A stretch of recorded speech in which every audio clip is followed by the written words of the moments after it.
Մեծարգո նախագահ, հարգելի գործընկերներ եւ մեզ հետևող սիրելի քաղաքացիներ, քննարկում ենք պետական իրավական հարցերով հանձնաժողովի նախագահի թեկնածուի հարցը եւ ես բնականաբար սատարում եմ Տիկին Ջուլհակյանի թեկնածությունը։ Տիկին Ջուլհակյանը լավ գործընկեր է, ես իր հետ առիթ եմ ունեցել աշխատել ոչ միայն տարբեր նախագծերի շրջանակում, նաեւ բազմաթիվ գործողումներ եմ ունեցել, որտեղ կարող եմ վստահեցնել, որ Տիկին Ջուլհակյանը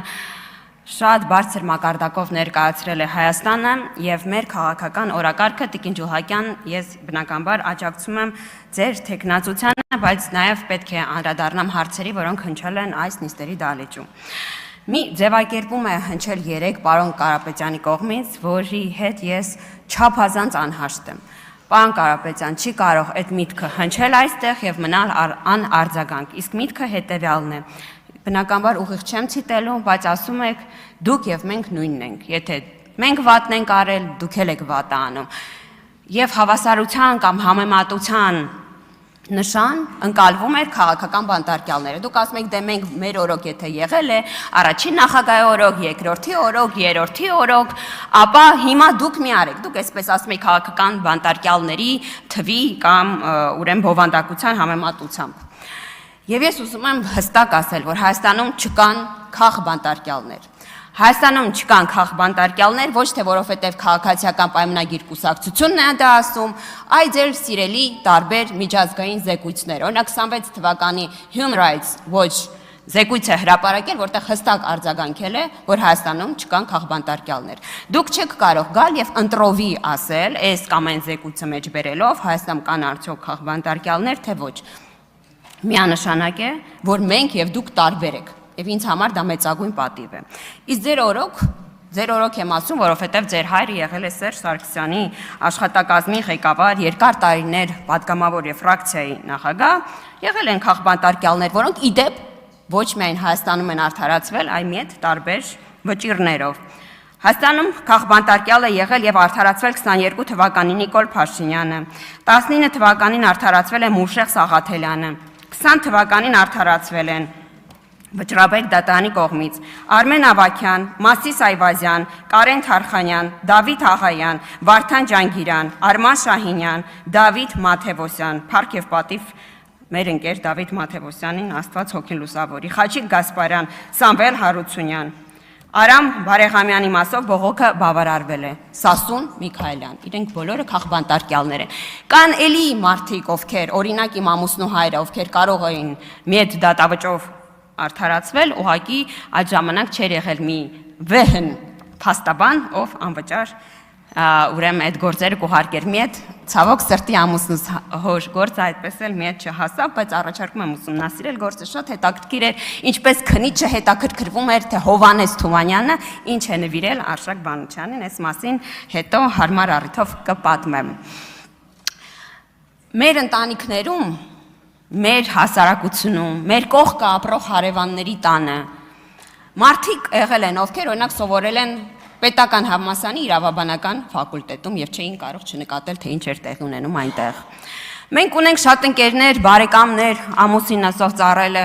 զինված ուժերում, չէր կարող չնկատել ինչ էր այն ժամանակ տեղի ունենում։ Մեր աչքի առաջ խոյանում էին ձեր դղյակների վեհ պարիսպները եւ մենք չէինք կարող չնկատել, թե ինչպես բացառապես աշխատավարձով ապրող մարդիկ Երևանի կենտրոնում ունեին օրինակ 27 բնակարան։ Այո, դատական համակարգից մենք կարող ենք բողոքել։ Մենք կարող ենք։ Մենք ընդունել ենք ապօրինի ծագում ունեցող գույքի մասին օրենք, ստեղծել ենք դատական հակակոռուպցիոն դատարան, հատուկ գծով դատախազի ինստիտուտ ենք ներդրել եւ հիմա կան տարբեր գործեր, որտեղ որ օրինակ ձեր քաղաքական թիմից եւ ձերի դեպ չեմ կողմնորոշում Արմեն Գևորգյանում թիմից է, պարզվում է, որ մարդով 25 տարեկանից եղել է պետական համակարգում, կարող էր Երևանի կենտրոնում այդ քանակության բնակարաններ ունենալ։ Անհասկանալի է, ես 8 տարիա պատգամավոր եմ, կանոնք պարոն Կոնջորյանը, վարկով տուն առել ոչ Երևանի կենտրոնում, ինչ ասես չասեցիք, ժողովուրդ վարկով տունա գնել։ Հիմա մի հատ եկեք համեմատենք Երևանի կենտրոնում 27 բնակարան։ Եվ իրականում Պարոն Ռուբինյանը մի հատ շատ ճիշտ բան ասեց, հա, հաշտ լինել ընտրության արդյունքների հետ։ Ես ուզում եմ մի շերտ եմ ավելացնում, հաշտ լինել ժողովրդի իրավագիտակից լինելու փաստի հետ։ Դուք հեղափոխությանը, էլ մասոնական, էլ սորոսական, էլ ադրբեջանա-թուրքական, ինչ ասես չկպցրիք մի բաց պատճառով, որովհետև դուք այսքան ժամանակ կարծել եք, որ հեղափոխությունը տեխնոլոգիա է։ Հեղափոխությունը տեխնոլոգիա չի։ Հեղափոխությունը արձագանք է։ Արձագանք այդ մանումենտի տներին, ձեր գրպանների հարստացմանը, բժիշկների աշխատավարձ չստանալուն, թոշակներին։ Այո, հեղափոխությունը եղել է արձագանք անարդարությանը։ Եվ գալ ես դալիճում ասել, որ մենք եւ դուք նման եք, փառք Աստծո, որ մենք եւ դուք նման չեք։ Եվ դրա համար է, որ փողոցային պայքար եք գեներացրել։ Փառք Աստծո, այո, պարոն Կարապետյան, իմ համար մեծագույն պատիվ է, որ ես եւ դուք նման չենք։